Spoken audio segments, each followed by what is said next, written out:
Hey everyone! So last week I fell off at a competition and it was my birthday.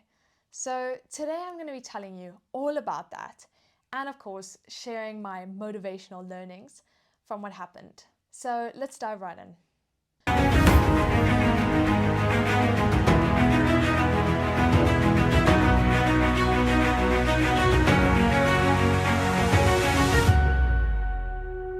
So this was going to be my second competition back, and the whole morning leading up to my round, I was daydreaming about winning on my birthday. I felt like I deserved to do well because it was my birthday and I'd worked really hard up till that point. So by the time I walked into the ring, I just knew I was going to win. I canted up to the first jump and we cleared it with ease. The second jump came. My horse flew over that. Round the corner we went. We were so in tune with each other and super focused. Clear over the next. Oh man, he was jumping well. We came up to the fourth jump and I'm sure you can guess what happened. Clear over that too. We had this. He was going so well. And so I came up to the next obstacle, which was 3 jumps in a row. And down went the first one. Then he decided I could jump the next on my own. The world spun. Bang, my air jacket went off. Bang, I crashed into the poles. My horse was nowhere to be seen. The medic came running. Then my mom came running. I'm not sure who was faster to get to me, the medic or my mom.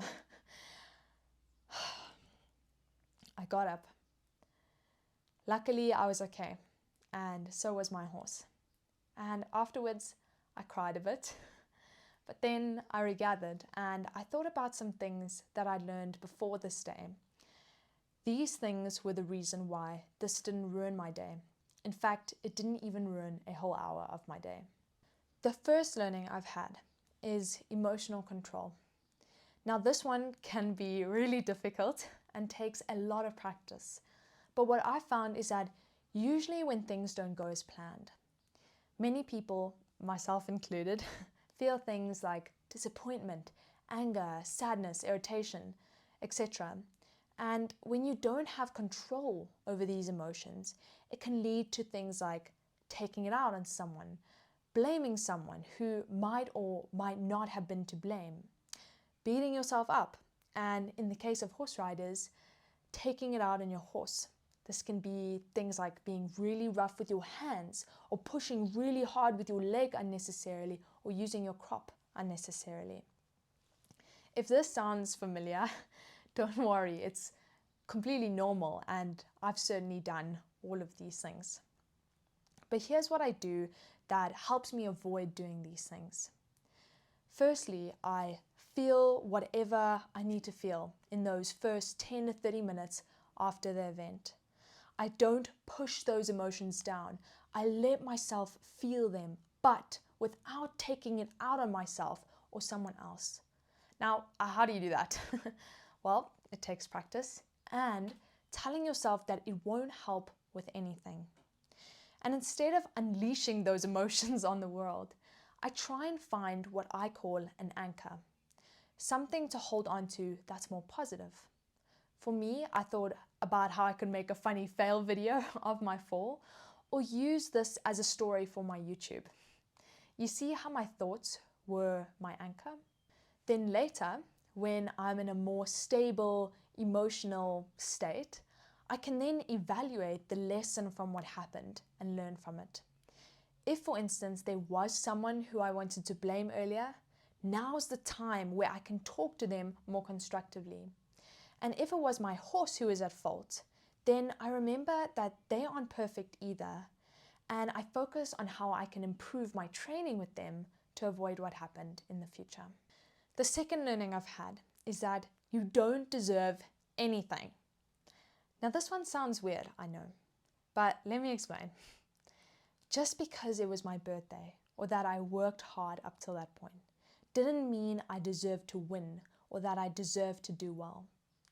The fact that I fell off on my birthday, of course, wasn't nice, but it's just how life works sometimes. Ultimately, you don't work hard for something because it means you'll deserve it. You work hard because it'll improve your chances of achieving it. But it doesn't guarantee that you'll achieve it. And that's the gamble that makes whatever you want to achieve worth pursuing. We've all been given the gift of life, But after that, life is full of ups and downs. It doesn't matter who you are or what day it is, you will experience the downs of life. The mindset I continuously try and develop is that when these things happen, it's not unfair and it has nothing to do with what I deserve. I'm just grateful to be alive, and I'm the one who needs to choose what I do with my life, but more importantly, what I choose to do with each and every day. In the example of me falling off on my birthday, I had two choices. One, be miserable on my birthday because I felt like I deserved to do really well on my special day and beat myself up for the tiniest things that I felt like I could have done better, etc., etc. Or two, cry a bit, but then accept what happened. Tell myself that this is just life and I don't deserve things. I choose things. And I can choose to stand up tall, smile, and enjoy my birthday regardless of what happens. Just like I choose to keep working hard. And my time will come to reap the rewards from it. It just wasn't at that specific moment. And that's okay. I'll choose to keep going and keep choosing that. I don't know what's going on in your life at the moment, but I know you can choose to do the same. So that's what I have for you today. Thanks for watching, and make sure you subscribe so that you don't miss any of my upcoming videos. I'll see you next time.